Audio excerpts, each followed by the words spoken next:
Little girl's figuring out how to use those legs to do some jumping.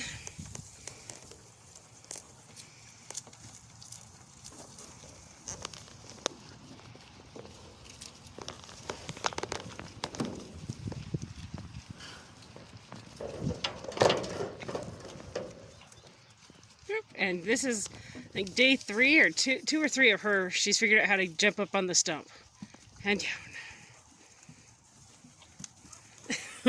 Getting those little baby legs with the springs in to get to the springy stage. It's lots of fun.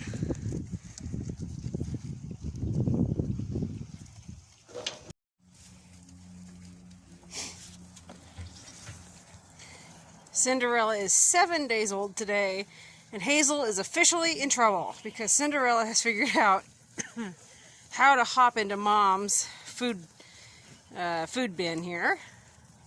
Nothing is safe.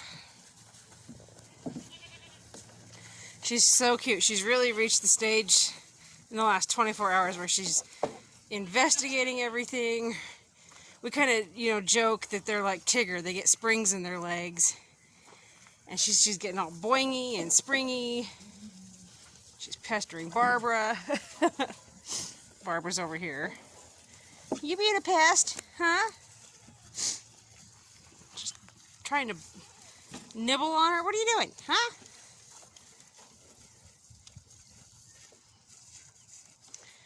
Oh, Hazel, what are you gonna do? She's reached that age.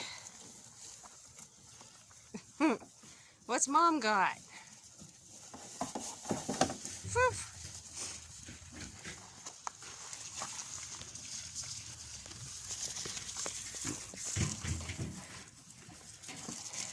Best spot in the house, right in Mom's food dish.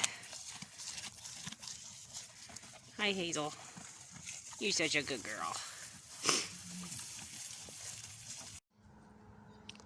Working over here in the gardens we have at my neighbor's, and I should have taken a video before I started or a picture for you guys, but this bed was like these beds that are covered in plastic.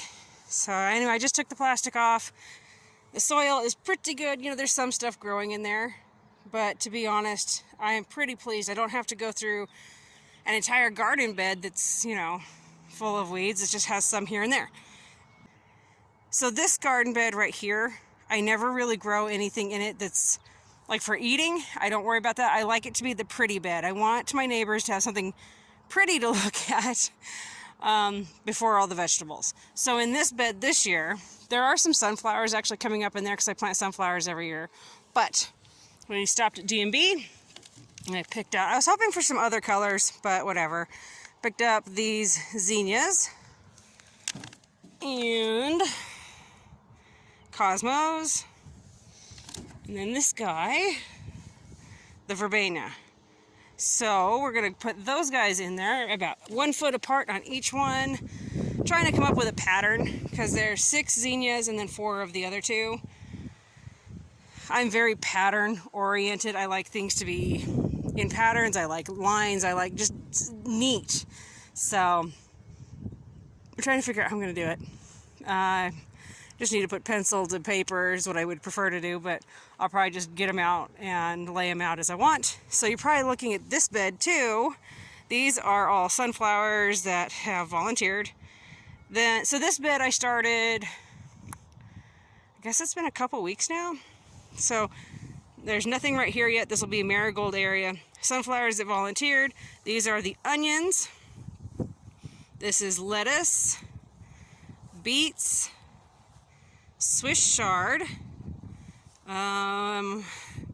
broccoli, pretty sure broccoli. It's either broccoli or cauliflower, cabbage, and then down here in kind of the disaster zone, there are peas here. I need to go get my stakes and get these peas staked up, and then I actually need to start more seeds in the ground today for a bumper crop of peas behind these. So these peas, see, they flopped over. They're getting long. I should have staked them a while ago, like last week. And then here's something that's volunteering. Kind of looks like a squash or a cucumber or a melon. So, I'm going to work on this bed, pound in the stakes for the peas and get them trellised. I have a lot of plans today to work in the garden. My goal is a lot of gardening today. And it's 4 o'clock. I have what? No, yeah, it's 4 o'clock right now. Have you ever have one of those days where you blink and you're like, wow, what time is it? That's been my day. I had a game plan in place. It didn't happen that way, but that's okay. So I'm gonna make do with what I've got. So that means I need to quit rambling and get to work on these guys. I have 1 hour, because in 1 hour at 5 o'clock, I put Justin and Rebecca Rhodes on for their members webinar. It's one of my favorite things. So I'm gonna bust this out, figure out a pattern on the fly. Gotta figure out the pattern's gonna make me crazy.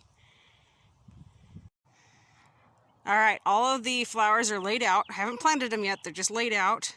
Got them all, you can kind of see the little lumps in there. So what I ended up doing was we picked up marigolds today also. I'm gonna put these fancy marigolds on each end. And then so then the pattern goes 1 marigold on each end, and then the rest of the pattern is a zinnia, a verbena, and the Cosmo, and then it just repeats.